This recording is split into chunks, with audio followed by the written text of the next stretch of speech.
Okay? So next po, ito po yung itsura ko nung wala pa sa church. Ayan. Ayan. Womanizer. Ano pa? Chismis. Ayan, wala po ako sa church na na. Ano pa? Ayan, problematic palagi. Kahit problema ng kapitbahay natin, yung problema ko pa, yung mga ganyan po ba? Ano pa? May po makipag-away. Hindi mahalata, no? Pero nakikipag-away po talaga ako. Okay? Ano pa? Yan. Issue po, no? And ano pa? Yan, may hindi ng ulo ko. Yan po ang effect pag wala po sa loob ng tahanan ng Panginoon. And I believe, hindi naman po lahat siguro nasa inyo rin yan kasi lahat yan, kulang pa nga po yan eh. Sayang yung screen eh. Mas matindi pa po dyan. Okay? Pero I believe naka-experience din po kayo. That is why, yung past life natin, sobrang hirap sobrang hirap kalimutan. Kaya kanina po yung picture na ginawa ko dyan kanina, yung naka-broken, po ba? Chain. Para ma-break ko. Kasi minsan, alam nyo, kunyari, meron pong ganitong story. Ang problema niya po, alam nyo yung father niya. Pinagmamalupitan siya ng bata. Grabe siyang paluin. Di ba sabi sa Bible, do not exasperate your child kasi baka siya mawala ng loob. Pero siya, hanggang dalaga siya, talagang minamaltrato siya, pinagmamalupitan siya ng tatay niya. Kaya nga, nung nasiran ng gospel, nung narinig niya yung word na father, umayaw na po siya sa Diyos. Kasi meron siyang trauma pag sinabing father. At lumayas nga po siya eh. Okay nga, no, nasama siya dun sa church, pero nung narinig niya yung father, nalamlay siya. Ganun po ang nagagawa ng trauma sa tao. Why? Kasi nga, yung isip po natin, pag yan po ay nabuno ng negativity, wala po yung lalabas na maganda sa isip natin. Sabi nga sa, yung yung procedure ng computer, di ba? Garbage in, garbage out. Kung ano po yung pinapasok natin sa isip natin, hindi po yung pwedeng labasan ng maganda. Ano yung puno, mayroon din po yung buka. So, ganyan po ako. This is maybe for having no God in my life. Okay, kaya po ang topic po natin ngayon ay praise God, a life in the church, a house that built by God. Masaya po ba kayo na nandito kayo sa loob ng church? Alam niyo po ba nung panahon, ito po tinatawag na Noah's Ark? Kaya nga, nung panahon, kung sino lang po yung nakasakay kay Noah, ay naniniwala na si Noah ay nililit ng God, siya lang po yung naligtas. And praise the Lord, doon po nag-umpisa yung lahi natin. And that is the Church of God in the first century. Okay, ngayon po, iba na. Party na. Ayaw niyo ng Noah's Ark, gusto niya party na ni Kristo. That is why pag pumasok po kayo dito, wala po tayo pang usapan dito kundi si Kristo. Okay? So, a life in the church, a house that built by God. Ngayon, ang question, what it means to be a Christian church? Ano ibig sabihin nito? Lagi po tayo nasa church, pero baka kaya yung iba, tamad na tamad magpunta, hindi alam talaga. Okay? Hindi alam nila kung ano yung church. Sabi rito, the church is the body of Christ. So, po yung sinasabi ko, body. So, alam nga naman kung si Christ mapunta sa impyerno. Hindi po pwede yun. Pagtagumpay nila yun. So, nasa loob ng body nun, hindi mapupunta sa impyerno. Okay? All the people who accept Christ's gift of salvation and follow Christ's teachings, yan po ang nasa loob ng church. Okay? Dapat in-accept po natin si Christ. Ano pa? It is much more than a building. In the Bible, church never refers to a building. Hindi po siya building. That is why natatandaan ko, kami dati nun sa Kalamba, sa Ford, sa McDo, sa Jollibee, doon lang ang church namin. Pero si Christ, ang ganda, sa ilalim lang ng puno ng olibo. Di ba si Christ? Wala, hindi po siya nag-build ng malaking church. Sa ilalim lang talaga siya ng puno. At sabi dito, it always refers to people, you and me, the people who follow Jesus Christ. So kahit nasa loob ka ng church, pero ayaw mo sa teaching ni Christ, you are not belong to the body of Christ. Kasi sabi po ng Bible, maraming magsasabi na sila po ay nasa Diyos, pero hindi nakikita ang kapangyarihan nito sa kanilang buhay. Iwasan mo ang mga tao nito. 2 Timothy 3:5, verse 5, okay? And ito po yung church natin, mga kapatid. So tayo po ay church. Ang church po, walang church na hindi po lumalago. That is why, kung tayo po ay part of this church, lumalago po tayo spiritual. Kaya pwede po natin evaluate sarili natin. Bakit gano'n? Hindi pa rin ako nalago. 10 years na ako sa church. Maybe because hindi ka po, ayaw mong i-belong yung sarili mo sa church. Ano ibig sabihin nun? Ayaw mo ng BS, ayaw mo ng cell group, ayaw mong makipag-join sa fellowship. Okay? Kaya hindi mo ma-feel po. Gusto mo lang Sunday Christian, like yung ating lumang religion. No? Hindi po, ganun ang gusto ng Panginoon. Hindi po sila matay para magsimba lang kayo pag Sunday. May naalala nga ako sinalan ko ng gospel. Akala niya po ang buhay, magdasal at saka magsimba. Sabi ko, Brad, alam mo ba lahat ng relihiyon nagdadasal at saka nagsisimba? Madaming relihiyon meron Buddhism, nagsisimba, nagdadasal. Muslim, pag inabot ng Muslim, 6 times a day nagdadasal. Pag inabot sa Biblia, nagsasala yan. Jehovah, Iglesia, nagsisimba, nagdadasal yan. Ano pa? Yung mga sumasamba sa nature sa Africa, nagdadasal yan, tsaka nagsisimba yan. Doon na-open yung eyes niya, kung ano. Kaya pala ako sabi niya, hindi ako nababago. Yes, kasi wala po ang Christ. Si Kristo po makapagpabago sa atin, hindi po si Kuya Nico. Okay, ito po ang sabi sa Matthew 16:18. Sabi niya, and I tell you that you are Peter. Sinasabi ko sa iyo, ikaw si Pedro, and on this rock, I will build my church, and the gates of Hades will not overcome it. See, hindi po yung protection pag nasa loob kayo ng church. Ang sabi niya rito, and the gates of Hades, yung pintuan ng impyerno, hindi po kayo maaano. Because you are in the body of Christ. Mahalaga po ba itong pinag-uusapan natin, mga kapatid? Amen, no? Mahalaga siya kasi para po every time, pag Sunday, Saturday pa lang, excited na kayo. Kasi, naandun kayo sa kasama niyo yung mga church ng Panginoon. And therefore, may mababago. Eh kung minsan nalulungkot po ako, pag po nagtotoko, kala nila, yun nga po, kala niyo lagi, pinapatama ko, hindi po, tinatama po tayo ng Panginoon. Okay?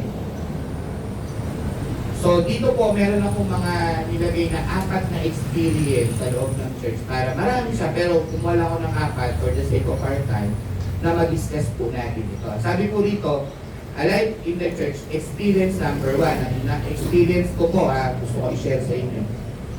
God gives us the encouragement to have right perspective in life. Sabi nga po, yung una kong topic dito, right believing is right living. Ulit nga po, isa pa po, kayo dun sa susunod na paragraph right believing is right, isa pa po, para maganda. Right believing is right believing is right living. Pag tama po ang paniniwala mo, tama ang pamumuhay mo. Kaya nga po, magulo po ang buhay ng bawat isa. Dati, kasi mali po yung paniniwala. Pero mo pupunta ka sa simbahan, magbabawas ka ng kasalanan. Saan ka naman nakakita ng ganung logic sa mundo? So, kaya hindi po nababago yung buhay natin, mali yung perspective natin. And natapi ko na rin po, pag mali po yung perspective natin, anong unang tinatamaan? Wrong thinking. Tama? And it affects our emotion. Pag mali na po yung perspective natin, mali na yung thinking natin, mali na yung emotion natin, kaya galit lagi tayo, and it will lead us to wrong action. Kaya lagi kayo nagkakaaway. Laging ikaw ang bida. Kaya ang ganda nyo nabasa ko sa kanina magpa-correct kayo, magpa-review kayo kasi hindi laging tama kayo. Ganda nun. Sa church lang po natin makikita. At ang Panginoon po nagtuturo na. Bakit? Kasi po, ang sinusundan po sa church, Bible verses. Para po sa hindi nakakalam, ang Bible verse po, siya ay absolute truth. Wala pong pagkakamali sa kanya kahit period, kahit puwet, wala pong mali. Bakit naloloko tayo ng devil? Kasi ang devil, relative truth, mukhang tama, parang sapatos. Di ba? OEM pala. Okay, pag pinagtabi mo yung package tsaka original, magkamukha. That is why dito ako sa local kasi mura lang. So, ganun po ba? Sa church, tinatama yung perspective natin. Kaya nga, pag tayo ay hindi pa po lumalago, baka maybe may need pang i-recalibrate sa isip natin. Ano po yun? In terms of perspective. Right perspective. Sabi po sa gawa, ganda po nito, 21-3, nang tumingin na ang gulo, tinatawag ni Pablo ang mga alagad at dinalakas ang kanilang loob. Pagkatapos nagpaalam siya at nagpunta sa Macedonia, dinalaw niya ang bayan-bayan doon at pinalakas ang loob ng mga alagad sa pamamagitan ng kanyang pangangaral. So, ibig sabihin, yung encouragement po, sa church talaga natin lang siya ma-experience. Yung true encouragement. Kaya nga po, again, pag tayo outside the church, ang discouragement po napupulot natin doon. Kaya ngayon, alam nyo, pag nanonood po ako ng Facebook, no, grabe yung mga views, millions, meron pong mga 35 million. Pag i-analyze mo yung message, napakalayo ng Panginoon, walang-wala pa. Pero ang daming natutuwa yung mga quotes, yung ano yan, live quotes ba yun? Makita mo, pag may mga katrabaho ako, yun ang pinag-uusapan nila. Eh, sabi nila, ganito, wag mong, sabi ano eh, wag mong gawin sa kapwa mo, ayaw mong gawin sa'yo. Sabi gano'n, kaya pala hindi napapansin niya. Ilang years na, Brad? 5 years. Imagine mo. Tapos alam mo kung sino hindi nila kapansinan? Nanay. See? Tingnan yung gano'n, no? Nakakalungkot kasi ang sabi ng mundo, yun daw yung, ano nga yun? Golden rules, no? Pero ang sabi ng Diyos, gawin mo sa kapwa mo ang gusto mong gawin sa'yo. Counterintuitive, opposite niya, no? Pero, yun nga, kaya nakakaloko kasi mukhang totoo. Parang nung kinain po ni Eva na dahil yung magsalis yung prutas. Diba, parang totoo, masarap naman talaga eh. Pero yun na nga po, doon tayo magkaroon ng kasalanan. So, inside the church, ano experience po natin dito, encouragement. Pag nagtanong po kayo sa kapatid, walang bayad. Alam niyo sa ibang malalaki pong congregation, yung mga meron na po doon doktor, meron naman tayong doktor, may attorney, kunwari. Pag kayo doon, nag-consult, walang bayad kasi ka-church. Ang ganda, no?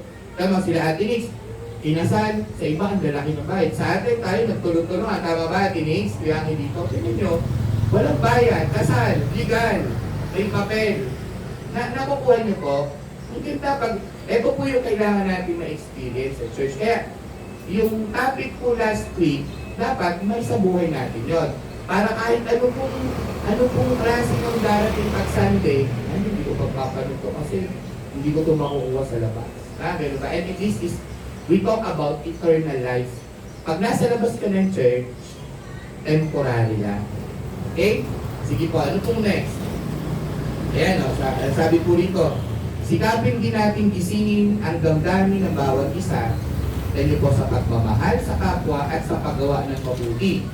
Sa church, ito naman po, huwag natin kaliligtaan ang pagdalo sa ating mga pagtitipon. Gaya na nakasanayan ng iba, sa halip palakasin natin ang loob ng isa't isa. Bakit? Lalo na ngayon nakikita natin malapit na ang araw ng Panginoon.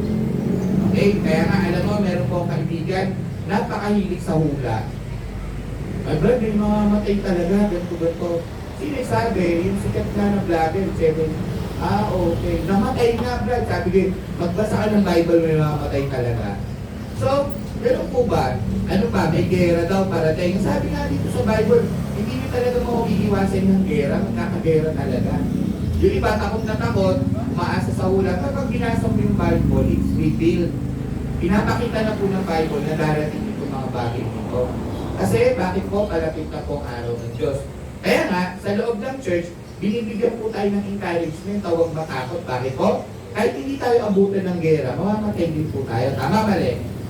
Mamamatay po tayo lahat. So, kailangan, kung mamamatay po tayong lahat, meron po tayong assurance ng salvation, ng kaligtasan. Nakakalungkot ngayon, saan ka makakita ng tao na hindi alam ang papunta sa langit? Saan ka naman makakita nun? Outside the church. Kaya tayo i-encourage po. Pinapalapit po tayo ng message ng Panginoon sa church. Ayaw niya po tayong palayuin. Pinapalapit na po tayo. Why? Kasi mamaya mapag-discuss po natin yan sa bandang ilalim. Sabi po sa Santiago 1-3, mga kapatid, dinig niyo po ang favorite verse ko po ito. Mga kapatid, magala kayo kapag kayo dumaranas ng ibang uri ng pagsubok. Dapat ninyong malaman na nagiging matatag ang inyong pananampalataya sa pamamagitan ng pagsubok. Na-remember ko po kung napanood nyo yung chiropractor. Sino po nagpa-chiro na dito? May naka-experience na ba? Yung mali yung chiro, yung dito yung namatay, yung viral sa video, sa Facebook, no? Nung kinairo siya na bali yung mga yung dito, parang pelvic bone na bale. Tapos after 3 weeks, namatay na siya. Okay, tapos nung kausap ko yung residential doctor dun sa, nabalian po ako, di ba, bali, bakli talaga eh. Sabi ko, Dok, baka yun yung ano, kaya namatay yung pinairo, putol hindi, namatay yun sa stress. See? Kasi, alam niyo kung ano pa yung nabali sa kanya, guys. Normal na nababali yun sa tao, kasi di ba, kayo, lahat tayo, pag nag-split tayo, di ba, hindi naman, di ba, hindi tayo marunong mag-split. Pero pag napapractice natin yun, di ba nakaka-split tayo, nababali yung buto na yun. Normal lang mabali yung buto na yun. Pero ba't siya namatay? Namatay siya sa stress. Kasi, bakit? Wala siyang safe, wala. Nai-stress siya sa lahat ng bagay, di na nakain, nahihilo, nagdididirin, namatay siya. Kaya naawa ko, kung nasa loob ng church, so tingin niyo ako guys, hindi naman sa pagtataas ng bangko, napakasaya ko pa. Lalo akong nagagala, nung nag-get ko, nakapahinga po ako eh. And I praise God kasi lahat ng prayers na nararamdaman ko, kasi every now and then, pag natulog ko, pag nagising ko, padagdag yung strength. Diba? Kami masakit ko. Pag-ising ko, wala na. Tapos may masakit ng konti. Pag natulog ako, pag-ising ko, wala na. Tapos nung dumating ako sa doktor, ang sabi niya, bilis mo makarecover Kasi ang sabi niya, 7 to 8 months daw. And I praise God kasi, gawa po ninyo, gawa ng prayer nyo, at gawa po ng kaya. Sabi ng Panginoon, kung may pinapagaling siya, pinagaling ka sa pamamagitan ng iyong pananampalataya. Eh, paano mapapatatag yung pananampalataya? Sa pamamagitan po ng pagsubok. Ayan, hindi po alam yan ng outside the church. Pag sinubok po ang tao outside the church, maghahanap na po yan ng uutangan. Diba? Pag sinubok po ang tao outside the church, galit na po yan. Pag sinubok po ang tao outside the church, stress na po yan. Ano sabi ng Panginoon? Magalak. Consider it pure joy. Wala po yan outside the church. Dito po inside the church, pinapalakas po natin ang damdamin ng bawat isa. Why? Kasi whether you are Christian or you are not Christian, you face challenges. And that is the right perspective. Kaya nga, alam niyo ba, sabi ko nga dun sa kapatid ko, sabi ko dun sa kapatid ko, pagka may problema ka, may cell group kayo, hindi ka nagpunta, bakit? Masakit yung ulo mo. Mas lumapit ka sa Panginoon. Kasi ganito po, mga kapatid, ito baka common din sa inyo. Pupunta lang kayo sa Panginoon sa church, pag okay kayo, paano niyo po mararamdaman yung power ng God? I was remembered doon sa school. Lalagnatin na ako, pero nag-speak sa akin ng God preach ka ng gospel. Nag-share ka ng gospel. After ko po nung mag-share ng gospel, kasi isang buong ROTC doon sa office nila yung mga pagkatapos ko po, pawisan na ako. Wala na yung, leading na sana ako ng gamot na pero hindi, mas inuna ko po yung leading na mag-preach ng gospel sa mga tao. Pagkatapos ko parang ganito, tagakak na po yung pawis ko. Ayun po ang nami-miss out ng maraming tao, mga kapatid. Huwag po tayong lalapit sa Panginoon dahil may nag-akay lang. Tayo po ay pinili. Ano sabi ni Kuya Ricky? Hindi po tayo pinili. Pinili po tayo. So, mas masarap po lumapit sa Panginoon kung meron kang problema. Para Para maranasan mo yung kapangyarihan niya. Ano nangyayari po sa mga tao ngayon? Lumalapit lang po sa Diyos pag may available time. Pag wala available time, pagpalakas. Hindi naman siguro nakakahawa yung sakit, no? Pero, lumalapit lang ang tao dun lang sa time nila. Sumusunod po ang mga tao ngayon dun sa own condition and own term nila. Hindi po ganyan ang gusto ng Panginoon, mga kapatid. Ang gusto niya po, iligtas niya tayo dahil gusto niya makapamuhay tayo ng katulad niya. Ano pamuhay niya? Spiritually. Because we are spiritual being. Tandaan niyo po yan, mga kapatid, we are not only human being, we are spiritual being. That is why, pag tayo namatay, meron pang second life. Ulitin ko po yung sinabi ko last time, sabi po ni Pastor Peter Tachi, kung naandito kayo pero hindi kayo naniniwala na may second life o may life after death, hindi po para sa inyo ang church. Pero kung naniniwala kayo na may buhay pagkatapos ng kamatayan, priority nyo si God. Huwag nyo siyang i-miss out ni single prayer, huwag kayong magpapalwala.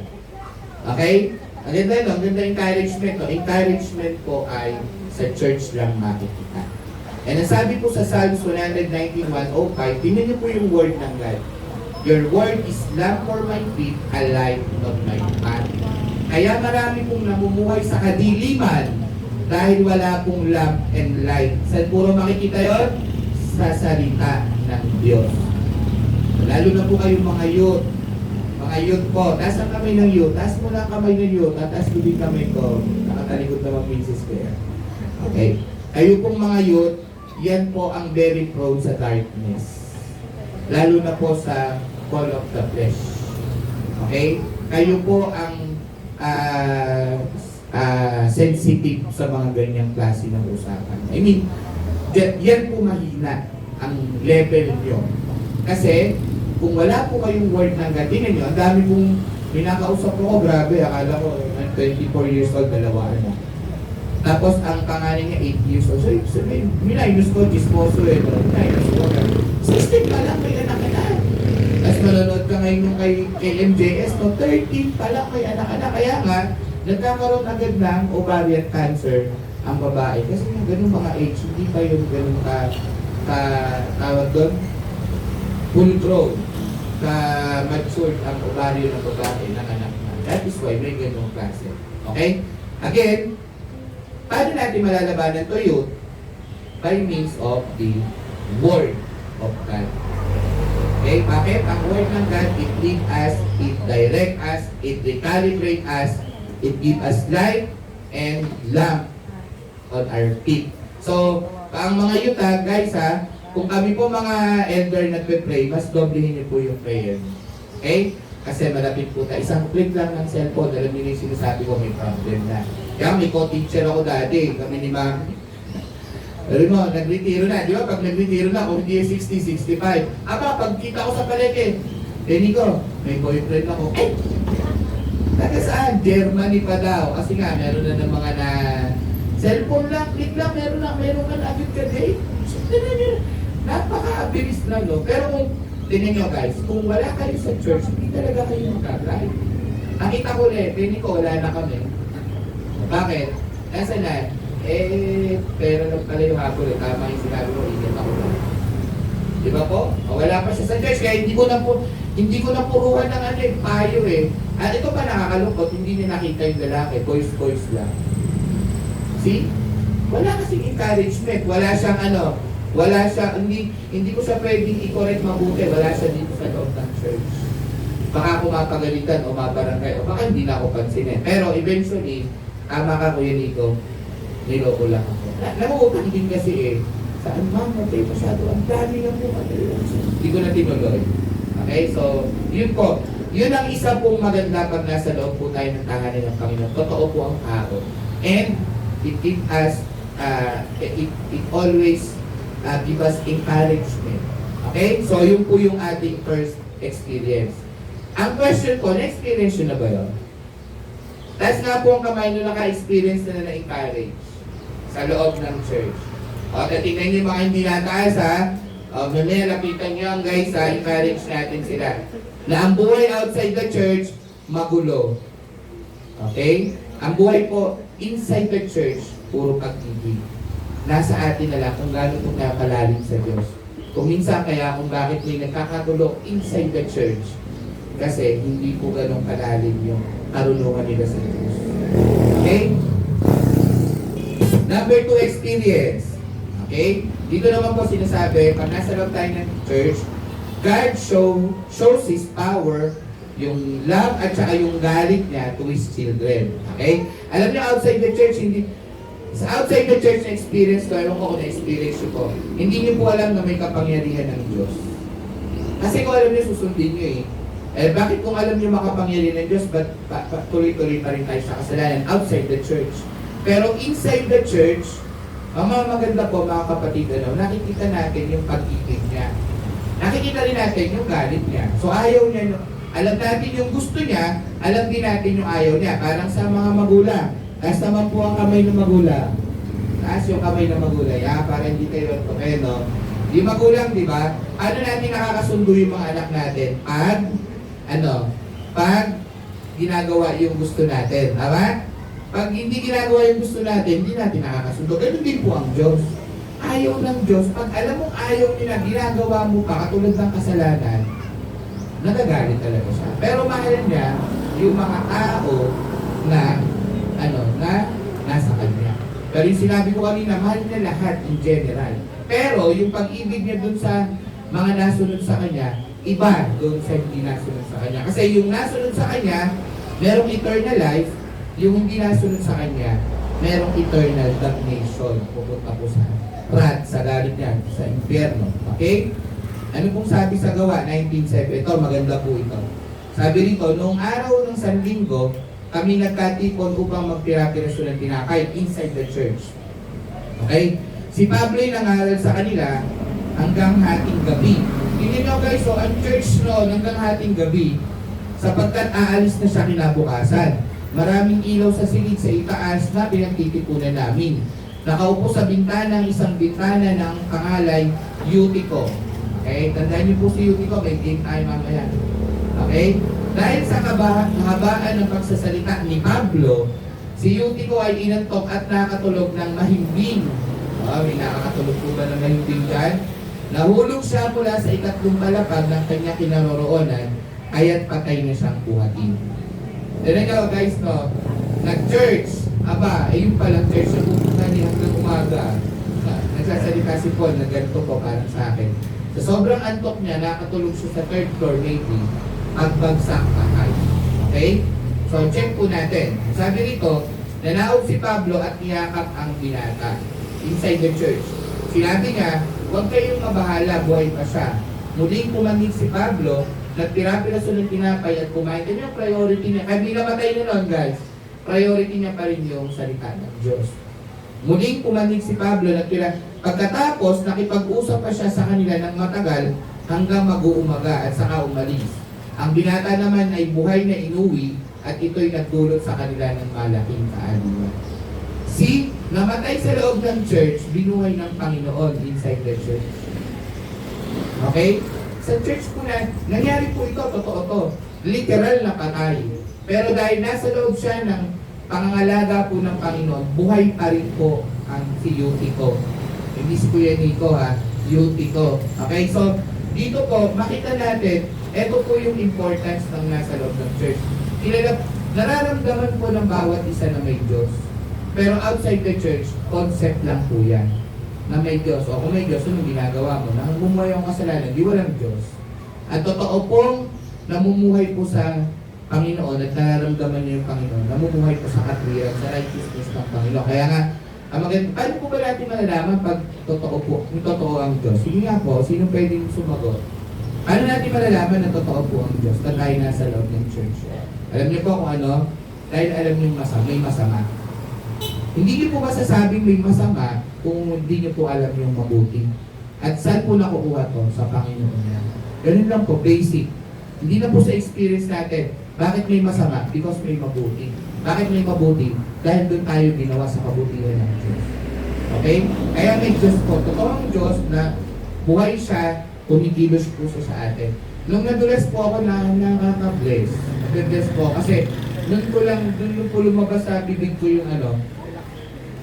yung prayer na, Lord, wala pong karapatang sisihin ka kasi ikaw po nakakaalam ng lahat.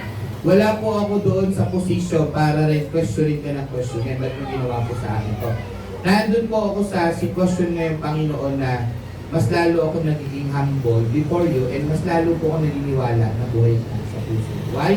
Kasi after na nangyari po sa akin, I continue to pray and lahat po ng pinag-pray ko na ibigay po sa akin ng Panginoon. Even yung expenses, imagine, sabi ko nga po sa inyo, 320K in just 6 days. Pero ang binayaran lang po namin ni Mrs. 322 pesos. See?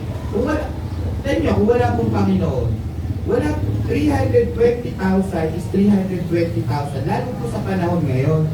Magkasama pa kami ni Mrs. Walang mag-workout ba ng lumabas, mangutang, etc. Manghiram, ibenta kung dapat ibenta. Dahil pa kami magkasama. Kasi bakit? Siya naghuhugas sa tubig ko kasi hindi na ako makatayo. Okay? So, ganun ba? So, after na nung 6 days, O, magkano lahat ng total? 320,000. Magkano nilabas natin? Sumigaw si Mrs. 322 pesos lang ang binayaran namin. See? Tapos, yung iba na nagtataka, may Diyos ba? Ang Diyos po, mararamdaman natin kung, tandaan niyo po to, ang Diyos mararamdaman natin kung sinusunod natin siya. Kung pinapupuhay natin siya. Tigit sa lahat, yung requirement niya, kung tayo ay may pananampalataya lang sa Kanya. Di ba? Ang sino man sumampalataya ay magkakaroon ng buhay mo. Pero, ang nakakalungkot dito, outside the church, iba ang definition ng faith. That is why, mga kapatid, ang daming hati-hating church. That is why, ang daming may problematic na Christian. You know why? Minomodify po natin yung faith. Yung faith na yun, alam niyo po kung ano ibig sabihin ng isa lang, bumalik ka sa Panginoon. Di ba pag nagsishare tayo, kaya tayo nagsishare para manumbalik po tayo sa Panginoon. Isumo natin yung buhay natin. Kaso ang faith ng iba, pag available lang ako, pwede ako dyan kay Christ. Pero pag hindi ako available dahil masungit ako, matalay ako, may karakter ako, hindi maganda ako dyan sa church. Yun po ang problema. Kaya pag sineshare nyo ng gospel, hindi sa akin yung bagay, God, kasi wala naman akong kaaway. Nagsisimba naman ako pag linggo at mahilig ako magdasal. Dami ko ang santo. Yun po ang faith. Doon po niloko ng diablo ang lahat ng tao doon sa pananampalataya. Isa lang meaning ng faith. Kaya po pumunta sa atin si Kristo, hindi lang po para linisin tayo sa kasalanan natin. Isama niyo po ito sa preaching niyo. Hindi lang po para linisin. Incomplete po yun. Kaya po pumunta si Kristo, pumunta sa krus ng namatay sa krus ng Kalbaryo para ibalik po tayo sa Panginoon. Hindi lang po linisin. Kaya nga yung iba, ay okay na, linis na ako, naniniwala naman ako kay Kristo. Mali, kulang pala, sorry. Kaya pag preaching nyo, ang gusto ng Panginoon, bumalik ka sa Kanya. That is why ang susi si Kristo na. Ang iba po wala eh. Ang iniisip lang, nalinis na. Kaya nung nasa loob na ng church, nataasan ng kilay ng kapatid, ayaw na po mag-church. So inside the church, natututunan po natin yung ganitong mga bagay. Okay? Sabi po sa 1 Corinthians 3:17, paparusahan ng Diyos ang sino mang magwasak ng templo niya. Sapagkat banal ang templo ng Diyos at kayo ang templong iyan. Kaya, warning to mga kapatid, meron na po nagtangka na ganito. Ano po yung winasak ang templo? Hinate ang body ng Christ. Umalis, nagsama ng iba. Ayan po ang sinasabi ng Diyos. Huwag po kayo sa akin tumingin. Sa salita po kayo ng Diyos tumingin. Pag meron tayong problem inside the church, mag-usap po. Okay? Makipag-usap po kayo sa mga kuya, pero never to attempt to destroy the temple of God. Ano po natin dinedestroy yung temple ng God? Kapatid, huwag ka na po, masyadong judgmental sa dito, huwag na magsimba doon. Ikaw naman, oo nga, napansin ko doon. Sige, winawasak niyo po ang temple. At ang sabi dyan, paparusahan ng Diyos. Hindi po ako nagsabi na, huwag po kayo sa akin titingin.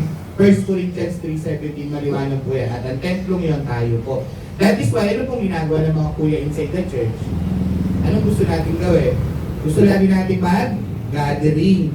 Gusto natin lagi mag-Bible study, mag-cell group, di ba? May couples pa, meron pang youth fellowship, may kids ministry pa. Pero minsan ayaw natin dito eh. Kaya nga, pag may dumating na kalaban, sway na sway tayo doon. Kasi bakit? Eh, hindi mo naman nakita talaga kung paano si Kuya JC na mumuno doon sa parang sa youth eh. Kaya pag may nanila kay Kuya JC, wala na, sira na. Eh paano yung isang buong linggo, nakasama mo lang siya Sunday? Ito pa yung gusto ng Panginoon. Hindi po yung gusto ng Panginoon. Hindi po ako nagsisermon dito.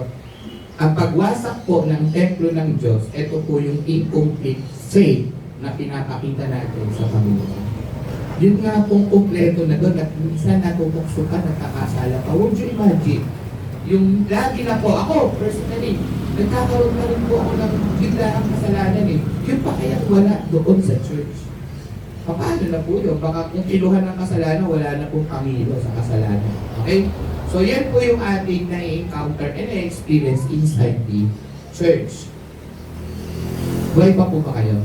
Okay pa, no? So yan po yung ating pangalawang experience, ha? Sa loob po ng church, nararamdaman natin, nalalaman natin na may kapangyarihan at buhay pala ang Diyos. Kaya alam dapat po natin yung gusto niya at hindi natin alam din natin yung hindi niya gusto. So therefore, kung nasa loob ka ng church, gagawin mo yung gusto ng Diyos. Pag outside the church, lahat ginagawa mo, gusto, ayaw, bahala ka sa buhay mo. Pero sa loob po ng church, we need to follow God. Why? Kasi alam din po natin yung ayaw niya.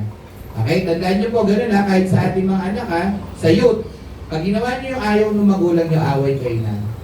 Pero, pag ginawa niyo ang gusto ng magulang niyo, love kayo na. Okay? Pero guys, ganito, pag naman hindi maka-Diyos pa, o wala pa sa inside the church yung parents niyo, pakitaan niyo na pagiging asin at ilaw. Okay? Dahil sinasabi yun, pagpunta niyo sa bahay niyo, pakita niyo may Diyos. Ipakita niyo bakit? Kayo yung susi na para madala natin sila inside the church. Outside the church, walang kaligtasan. That is true. Nasa Bible po. Inside the church, meron. And 100% po. Okay? Pangatlo po, a life in the church experience number 3. Akin lang yan ha. Pero gusto ko sa inyo rin. God teaches us our purpose in life. Yan. Ako nanood po ako, no? Merong vlogger. Ano siya, nag-iikot siya sa buong mundo. Okay? Alam niyo po kung ano na tinatanong niya sa tao, what is your purpose in life? Alam niyo po, out of 100 na tanong niya, walang nakasagot mas isa. Sa iba't ibang bansa, Inglaterra, England, America, etc., Indonesia, wala po. Nalungkot ako. Pero sa loob ng kaya pag tinanong po tayo, alam natin yung purpose ng life natin, di ba?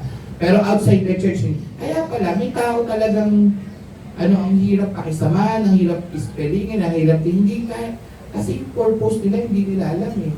Kaya sabi ko nga sa inyo guys, kahit po gano'ng kagaling ang presidente ng Pilipinas, hindi yung may eliminate lang, band-aid solution. Pero ang totoo pong leader natin, dapat kami noon. Pero kung tayo lang, wala, hindi po natin alam, anong purpose natin sa buhay? Ito, kumain, matulog, ano pa? Mag-aral, magtrabaho, kumain, matulog, mag-aral, magtrabaho, mag-jowa, magkaanak, gano'n na naman. Hindi po purpose ng tawag doon routine. Okay? Mang-away. Gano'n. Gano'n, no? Hindi po gano'n. Outside the church, hindi po natin yan alam. Pero inside the church, ang sabi po rito, sa kabila ng lahat ng ito, isa lamang ang aking masasabi. This is the conclusion of the matter. Matakot ka sa Diyos, first purpose, okay? At sundin mo ang kanyang mga utos, sapagkat ito ang buong katungkulan ng tao. This is the whole duty of men. Bakit tayo ginawa ng Diyos? Una, para matakot tayo sa Diyos. Tingin nyo katabi nyo kung kanino natatakot yan. Baka sa buong bahay. Okay? Ang nakakalungkot po, kaya hindi tayo makasunod sa Diyos, hindi tayo takot. Hindi natin alam kasi yan eh. Saan tayo natatakot? Sa utang, sa kay duty, kanino pa? Lahat, sa Meralco, saan pa? Kaya masarap mag-overtime sa trabaho, tama? Sa teacher natin mataray. Kaya kahit Sunday, hindi, wala ko kasi meron kaming pasok. Hindi natin may paglaban ng Panginoon. Why? Hindi tayo takot. Bakit? Hindi natin alam ang purpose ng buhay. Dito, sinasabi sa atin ng mga ngaral 12:30, si Solomon to, pinaka-matalinong hari na nabuhay sa buong mundo. Si King Solomon, ang sabi niya, the conclusion of the matter is matakot ka sa Diyos. Bakit? Para sundin mo ang kanyang utos sapagkat ito ang buong katungkulan ng tao. That is why guys, pag kayo merong assignment sa church, naku po, privilege siya mga kapatid. Pero pag umayaw kayo sa assignment ko, hindi kayo takot sa Diyos. And that is the true definition of that. Hindi po pwede. Kaya ayaw akong sumunod sa Diyos, hindi ako takot sa Diyos. That is why hindi tayo masyado nagpe-pray. That is why pag sinabi ng leader, devotion, ako, ini-inspect ko pa po yung mga youth kung mayroong devotion. Araw-araw, tingnan niyo po yung cellphone ko. Naman ako, dami kong natututunan sa kanila. Kasi binabasa ko lagi. Lahat po ng youth nag-chat sa akin, ito yung verse, tapos ito yung explanation nila, ano yung prayer nila. Tanyo po, lahat ng gumagawa nun, nag-share ng gospel, nasunod sa Panginoon. Diba? May takot eh. Hindi po sa akin takot, may takot po sila sa Diyos. At nakikita nila, ang purpose natin sa buhay, matakot at sumunod sa Diyos. Wala na pong ibang mga kapatid. Pwede ko, hindi na ako magtatrabaho ulit, sinabi ang Panginoon na. Sa trabaho mo, matakot ka sa Diyos para hindi ka korap. Matakot ka sa Diyos para kahit nasa trabaho mo ikaw, sentro pa rin ang Diyos. Para pag may nag-chismis, yan mo na, pag-pray na lang natin. Pero outside the church, pag nasa trabaho tayo, hindi, inom tayo mamaya, tapos batuhin natin yung bahay. Ganun kami dati, binabato namin yung bahay ng kaaway. Tapos o kaya patamaan mo na lang sa Facebook, parinigan mo sa kulyan. Ang ganun, no? Outside the church. Pero inside the church, Brad, matakot ka. Sis, matakot ka. Ayaw ng Diyos yan. That is why kahit inaaripos na tayo, ano sabi ng Diyos? Gantihan mo ng mabuti ang masama. Sapagkat sa pamamagitan nun, nagbubuntod ka ng baga sa kanilang ulo. Ibig sabihin, napapahiya sila, makikita nila ang Diyos sa itsura mo. Okay? So, be salt and light of this world. Sa Gawa 2023, sa aking pagtuturo at pangangaral sa inyo, maging sa harapan ng madla o sa bahay-bahay mata, nagsishare sila Pablo, no? Hindi ako nanginging magsabi sa inyo ng anumang ikabubuti ninyo. Okay? So lahat sinasabi ni Pablo, maging Hudyo o Grego, man ay pinapangaralan ko tumalikod sa kasalanan. Inside the church, wala nang outside the church. Manumbalik sa Diyos at manalig sa Panginoon, sa ating Panginoong Jesus. Inside the church. Ngayon, bilang pagsunod sa Espiritu Santo, ako'y pupunta sa Jerusalem at hindi ko alam kung ano ang mangyayari sa akin doon. Ang tanging nalalaman ko ay ito. Binalaan ako ng Espiritu Santo na pagkabilanggo at kapighatian ang naghihintay sa akin sa bawat bayang dadaanan ko. Look at what is the parang attitude of Paul. Nangangaral siya about kay God, nililig siya ng Holy Spirit, pero tinitiliting sa kanya, mga kapatid, mapapahamak siya. Meron siyang kapighatian, may pagkabilanggo, bawat bayan, pero anong ginagawa niya still, nangangaral pa rin siya. Bakit po? Ano sa tingin nyo? Para po magkaroon ng church. Para magkaroon ng Noah's Ark. Para pag po dumating na ang Panginoon, tayo po ay ligtas. Mga kapatid, baka hindi pa po nalalaman ng iba. Ang first coming po ni Christ, siya ay Lord and Savior. Ang second coming po ni Christ, ano po siya? Judge. Uhukuman niya na po. Wala na po dun yung magpe-pray ka pa. Lord, Panginoon, ano naman po, nangaral po ako, hindi kita kilala sa sabihin ni Kristo. So, check, evaluate ourselves. Ito po ang purpose natin sa buhay. Ano po yun? Matakot at sumunod. Pag sumunod, ano pong ibig sabihin nun? Lagi pong merong relationship na dapat sa Panginoon para hindi ka maligaw. Alam to my feet and alam to my path. Okay? So yung word niya mahalaga po sa lahat ng natatakot sa Kanya. So hindi po tayo liliban diyan. Okay? Sabi nito, sabi po ni Paul, tinin niyo ang ganda po nito. Subalit walang halaga sa akin ang aking buhay, magawa ko lamang ang aking tungkulin at matapos ang gawain tinanggap ko mula sa Panginoong Jesus. Ang pagpapahayag ng magandang balita tungkol sa kagandahang loob ng Diyos para kanino? Para raw kay Paul, para sa tao. So, eto po, tinan nyo, wala nang halaga sa kanya lahat. Kasi alam niya po yung purpose yung sinabi ng mga ngaral, matakot at sumunod sa Diyos dahil ito ang buong katungkulan ng tao. So, nung nagkaroon po siya ng ganitong kaunawaan, nasa church siya, sinalam po siya ni Ananias, na nagpunta po siya sa church ng mga first Christian like Peter, John, etc. Nakita niya po yung purpose niya agad in just parang 5 days lang. Tatlong araw siya nabulang, sinalan siya ni Ananias ng gospel, pinakita sa kanya ng Diyos yung gagawin niya, eto na po yung wala nang halaga lahat. Okay? Lahat po yan ha. Kaya nga, alam niyo, nakakatuwa talaga. Alam niyo guys, hindi ko na makakalimutan niya. Sabi nga nung kapatid ko, Brad, yung pumunta sa amin, yung nabalian ako, Brad, another testimony mo na naman yan. Kasi alam niya, ano rin siya yung malalim. Gusto niyo talaga yung alam niyo ba, Panginoon. Alam niyo ba, una kong pinag-pray kasi po, ako ay, mami, mag-12 at 2 o'clock, dadalhin na po ako sa operating room. Okay? Nung dadalhin ako sa operating room, umiyak ako sa Panginoon, hindi natatakot. Siguro natakot din, pero out of lang siguro, parang consciousness.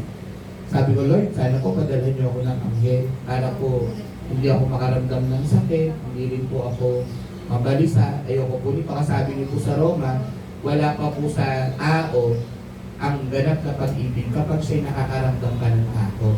Okay, di ba sa Roma yun? Ayoko pong maramdaman to, Lord.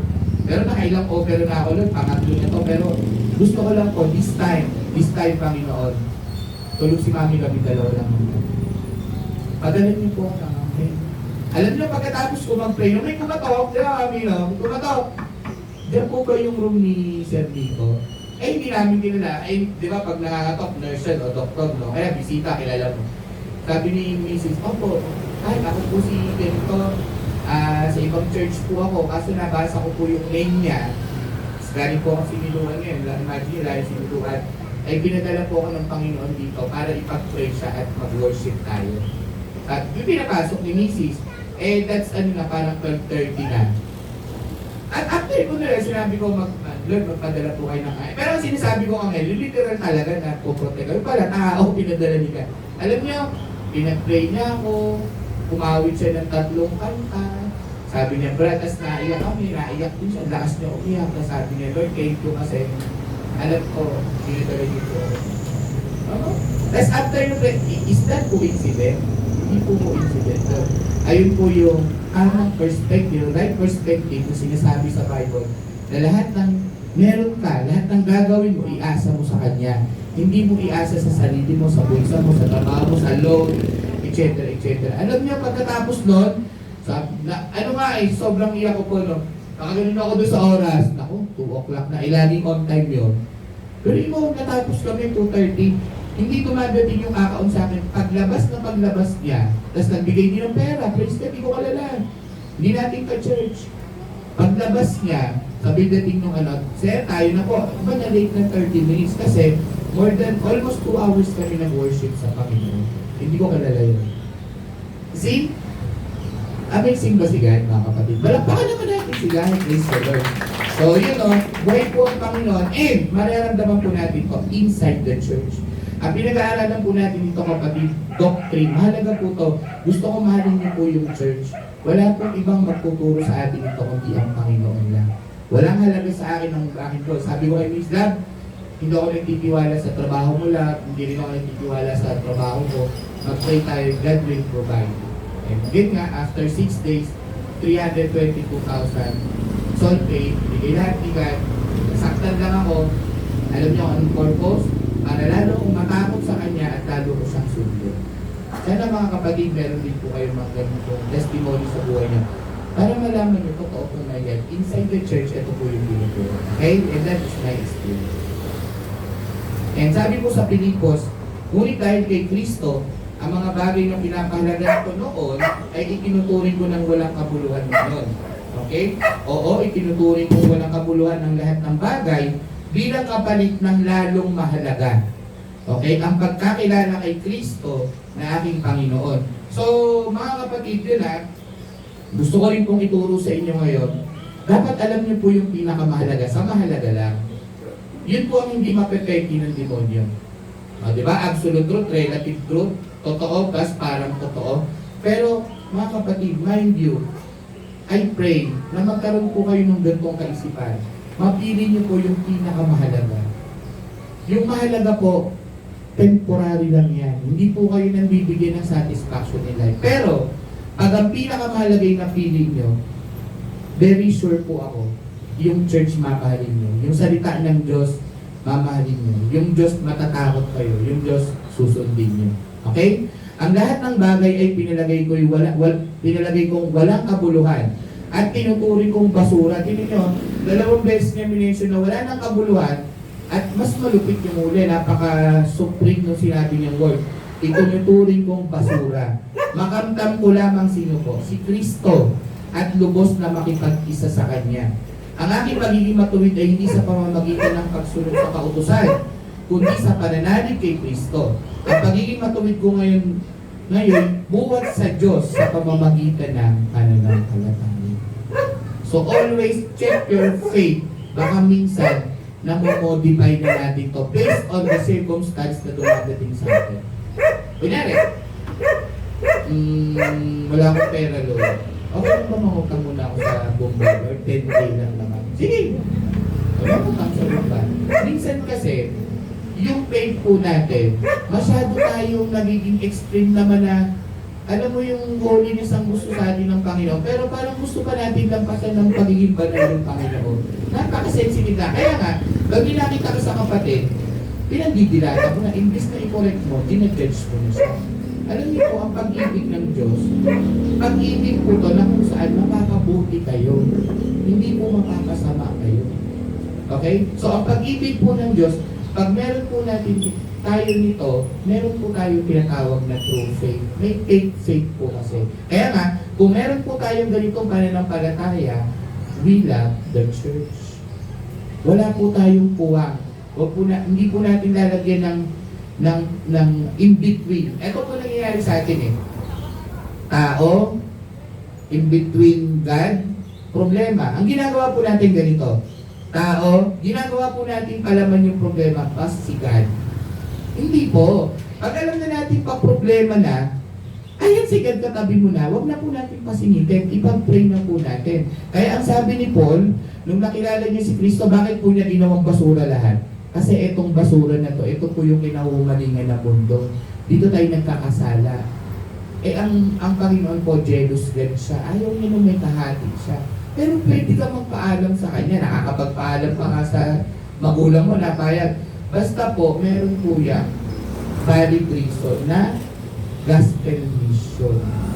Wala pong pakialam ang God doon sa ating na-attain sa buhay or sa birthday. Gusto niya po yung faith na merong spiritual giftedness, yung may spiritual understanding.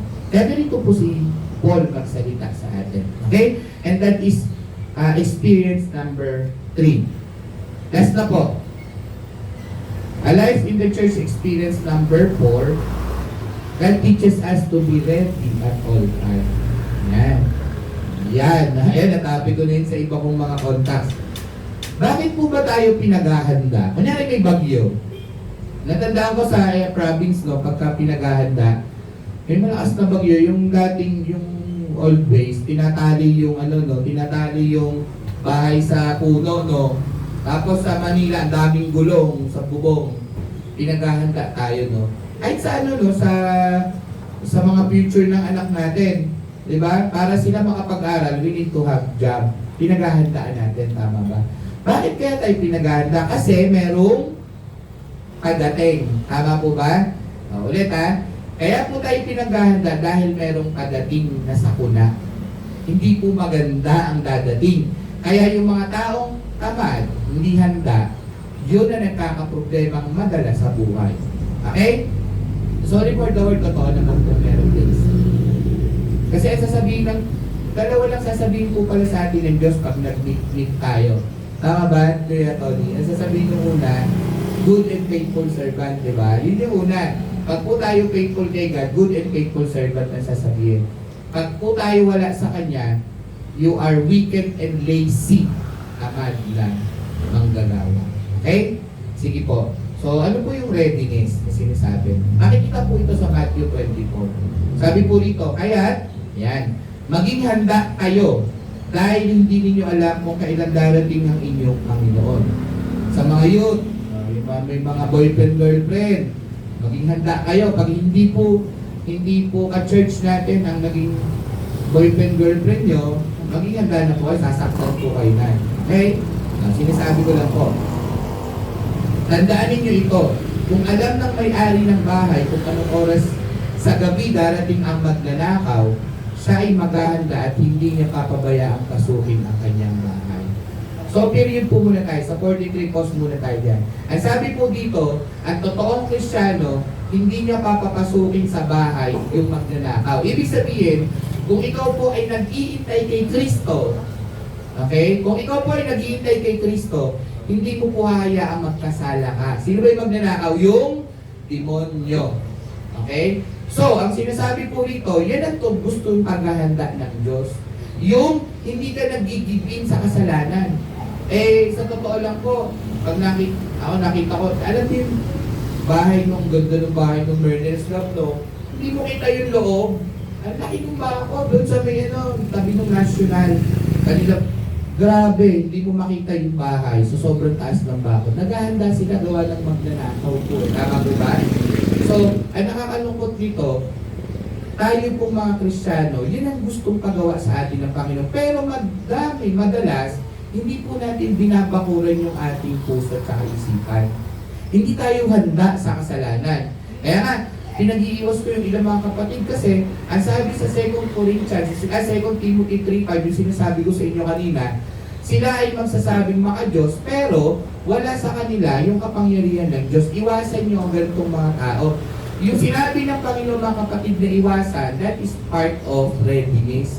Pinaghahanda po tayo para hindi tayo magkasala. Bakit? Padating po si Kristo. Mga kapatid, ito ang gusto ko ngayon dinan sa inyo. No? Kaya po kayo nasa church para maging handa kayo. Bakit? Dapat nasa isip niyo po padating po si Kristo. Okay? Lahat po, ito, maraming Kristiyano ngayon ang hindi po handa. Bakit? Wala pong hinihintay. Ang lahat po ng walang hinihintay mga kapatid, hindi yan maghahanda. Naniwala kayo sa akin, kahit yung iba, pagka may handaan, di ba? Kaya nga, parang birthday yan, tinig nyo. Pag nag-birthday, walang handa, hindi nila napaghandaan din. Kasi hindi sila interested sa gano'n. Pero hindi po ang Kristiyano. Pagka hindi naniniwala sa Diyos na pabalik siya, walang maghahanda. Kaya dito, binibigyan po tayo ng paghahanda. At sabi dito, siya'y maghahanda at hindi niya papabaya ang pagpasukin ng kanyang bahay ng nino ng magnanakaw. Kaya, lagi kayong maging handa sapagkat darating ang anak ng tao sa oras na hindi ninyo nalalaman. Saturday pa lang mga kapatid, pag-pray na natin ang church. Saturday pa lang, pakita na natin sa Diyos na naghahanda na tayo ng Sunday. Bakit? Para lahat ng matututunan ko dito, kapatid, magagawa ko. Kaso nakakalungkot ngayon, may faith kay God, sinubok, nakakaawa yung pamilya, patay. Laban na to, patulan na to. Bakit? Hindi naman sila mababago na. See? Pag tayo po ang nangunguna sa mindset natin, tayo na nangunguna sa tao, hindi po tayo nagtitiwala sa Diyos. At pag nagalit ka sa kapwa mo, lalo na sa pamilya mo, pinapapasok mo na po yung galit. Ano po yung galit? Demonyo po yun. Pag pumasok na po yung galit sa isip natin, nagkakasala na po tayo. Pero nagpe-pray tayo, hindi po yan hindi po i-honor ng God yan. At totoong ino-honor ng God na panalangin, yung natatakot sa Kanya at sumusunod sa Kanya. At tandaan niyo po yan ha, meron pong kwento sa Gawa 10. Si Cornelio po ay isang kapitan ng Romano, tama ba? Hindi siya Kristiyano, pero anong ginagawa niya? Nagsisimba siya, nangasamba siya sa Panginoon at tumutulong po sa kapwa, tama? Pero, dahil wala sa kanya si Jesus, pinapunta po si Pedro. Yun po yung may pangitain nakita si Pedro na may kumot, may mga hayop na dumadaan sa langit, tapos tumaas. Yung pala, kakaunin po siya ng Romano na soldiers. Para ano po? Para share ng gospel sino nga yung Romano? Cornelio. So ano po ibig sabihin ng mga kapatid?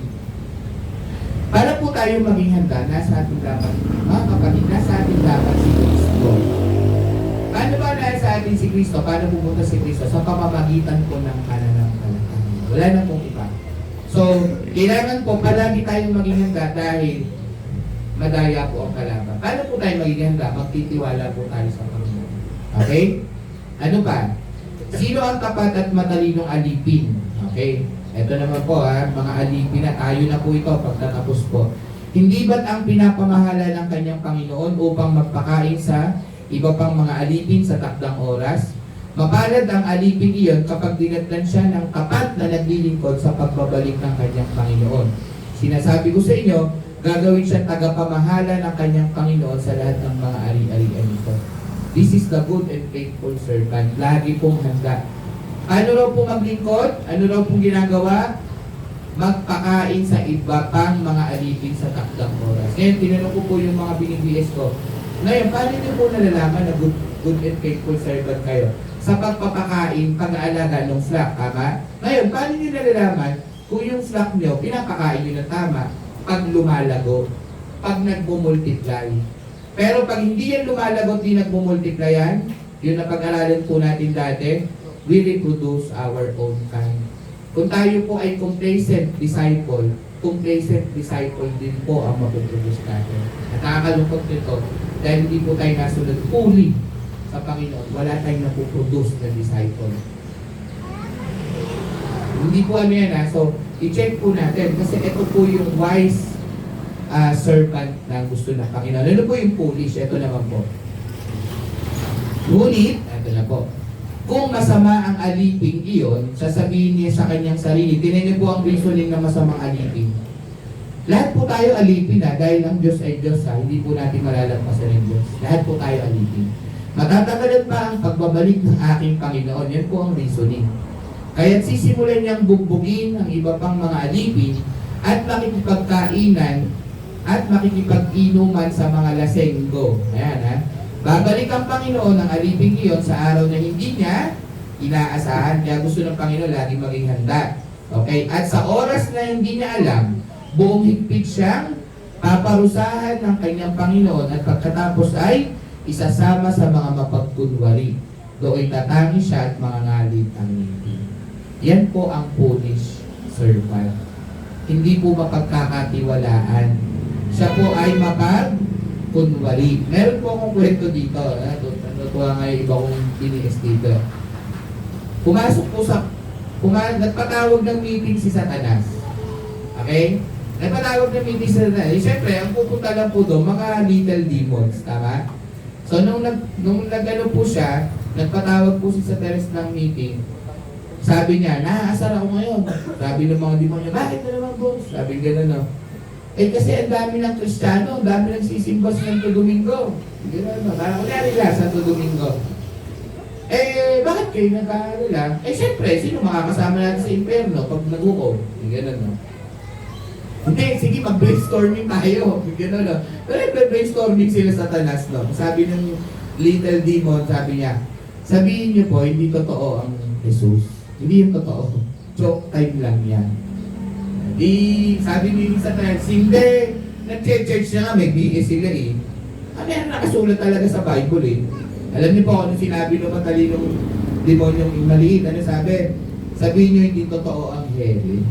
Nag-BS nga sila, hindi effective. Napakasipag pa naman nung BS leader nila kahit may saklay, talagang BBS sila Ganun Yung pangatlong demonyo, alam niyo po kung anong idea niya. Sige po, sabi niya, sabihin niyo po sa mga tao may bukas pa. Ano sabi? Ibig sabihin na may bukas pa. Sabihin niya, huwag mo na mag-BS ngayon, may bukas pa naman Huwag mo na mag-Sunday worship service, meron pa namang next week Sa tontuwa yung demonyo, binuksan yung quickis, puto ka Kasi, totoo nga naman gawin natin silang abala. Gawin natin silang busy. Bakit? May bukas pa naman. Ano sabi ng Panginoon? Hindi mo alam kung kailan ang araw at oras na ako ay babalik. Tama? Maraming ganyang reasoning mga kapatid. Ano mga reasoning? Hindi, malakas pa ako, 18 years old ako. Pupunta nila ako ng Brad, mga 70 pagka yung medyo may ama na sa baga, dinadialysis na, etc. But the question is, wala pong nakakaalam kung kailan pa mawawala. Sabi po sa Bible, wala pa nakakaalam ng araw at oras kung kailan siya puunin ng Diyos. So, ulitin ko po, nasabi ko na rin po ito dito, huwag po tayong ganito. Yung style na matatagalan pa naman yan. Pwede pa ako mag-enjoy, mayaman ako. Andyan pa yung nanay at tatay ko, mayaman ko. Maganda yung, may bonus ako, maganda yung ganda nung offer nung land bank, loan, laki. Ganun. Hindi po natin binibigyan ng magandang perspective po yung pananampalataya natin. Kaya nga, complacent po tayo. Okay? Kaya nga, at sinusunod po natin emotion natin. Diyan po pumapasok si David, may bukas pa naman. May bukas pa naman. Hindi, bukas na lang, Kuya Nico, may bukas pa naman. See? Kung hindi na po dumating yung bukas at last na talaga to, ano po tayo? Okay? So, yun po ang natin ngayon. Kaya, yung buhay ko nung una, kanina sinabi ko po, ganito na po yung naging buhay ko ngayon. Nung nakilala ko po si Kristo, nagstay ko ako inside the church. Ayan po. Yan. This is me now having God and doing better His purpose. Eto na po ako ngayon, praise the Lord. Ay nagpapatuloy po ako sa Panginoon. Mali pala yung perspective ko dati, kaya po tala magulo buhay ko. Because I have no God in my life. Sigat po nung panahon ko, nung wala pa po ako dito, concept lang. Kung kailan ko lang gusto mag-pray, kung kailan ko lang gusto magsimba, ako po ang Diyos ng sarili ko at hindi po siya. Pero ito ngayon, praise God, kasama ko kayo sa journey ko, and I praise God din, pinagkatiwala na kayo po sa akin. Kaya, napakabuti po ng Panginoon sa buhay ng bawat isa sa atin. Ang hamon po, ito po, Hebrew 10:25 uli, huwag natin kaligtaan ang pagdalo sa ating pagtitipon, gaya na nakasanayan ng iba. Sa halip palakasin natin ang loob ng isa't isa, lalo na ngayon nakikita natin malapit ng araw ng Panginoon. Do not ever estimate, mga kapatid, ang word ng God. Do not ever estimate yung word po ng God. Ayoko pong maging ganito ang itsura natin. Di ba? May play po ako. Ay, ano ba? Bakit?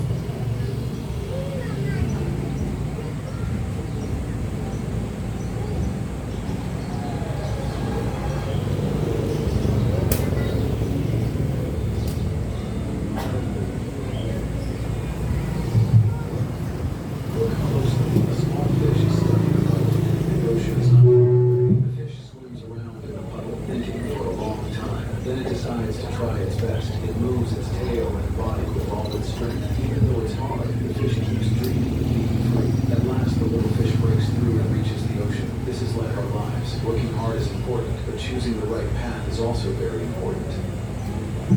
Bilis lang, no? Napitin ba kayo? 2 hours lang pinutol ko na lang ng 10 seconds. Ganun po yung buhay natin, no? Nag-i-enjoy tayo dun sa maliit na bathtub, pero may ocean pa na pwede natin lang yan. Ngayon, sino po yung ocean na yan? Panginoon po. Huwag po tayong makulong doon po sa maling perspective. Huwag po tayong makulong doon po sa pwede na yan, may bukas pa naman. Huwag po tayong makulong sa katwiran ng isip natin. Bagkos, kaya po ginawa ang Bible, mga kapatid, para basahin natin. Again, para matuwid po ang buhay natin. At bilang pagtatapos po, ito po ang ating mamaya mapag-usapan, siguro kahit mga per cell group na lang po ulit tayo para mag-discuss, pwede niyo pong picturean ito. At mamaya mapagkwentuhanan natin kung ano po yung sinasabi ng Panginoon po sa ating usapan later. Okay? Sige po, with that, tayo pong lahat ay yumuko muli at tayo po ay manalangin. Panginoon, muli maraming salamat po, Lord, sa umagang ito. Salamat sa inyong biyaya, Panginoon. Lord, salamat po sa mga conviction. Kung kami po ay naikaman, salamat, Lord, dahil naramdaman po namin ang pag-ibig ng Panginoon. Kaya ko rin po na patuloy niyo po kami gabayan, i-guard niyo po yung heart namin sapagkat napakadaya po ng mundo. Sabi niyo nga po sa inyong mga salita, the days are evil, Panginoon. Kaya Lord, dalayan ko po, Panginoon, na palagi po kami magtiwala sa inyo. Sabi niyo po sa inyong mga salita, we fix our eyes on Jesus, the author and the perfecter of our faith. Lord, kahabagan niyo po kami, kaawaan niyo po kami, Panginoon, sapagkat hindi po namin kaya, wala po kaming magagawa kung kami po ay hiwalay sa inyo. Tulungan niyo po kami na mahalin po namin ang aming mga kapatid sa pananampalataya. Ganun din, magtiwala po kami sa loob ng inyong katawan, sa church, O God, upang lahat po ng best na meron po kami ay ialay po namin sa katawan niyo, Panginoon, upang kayo po ay malugod. Dalayan ko rin po na makita rin po namin sa buhay namin ang purpose namin, umatakot sa inyo at palaging sumunod sa inyo. Salamat, Lord. Patuloy niyo po kaming gabayan sa aming pag-uusapan. Continue, Lord, to ready our heart, Panginoon, sa lahat ng aming papakinggan pa. Ito po ang aming dalangin sa pangalan ni Jesus. Amen. Praise the Lord. Thank you, mga kapatid.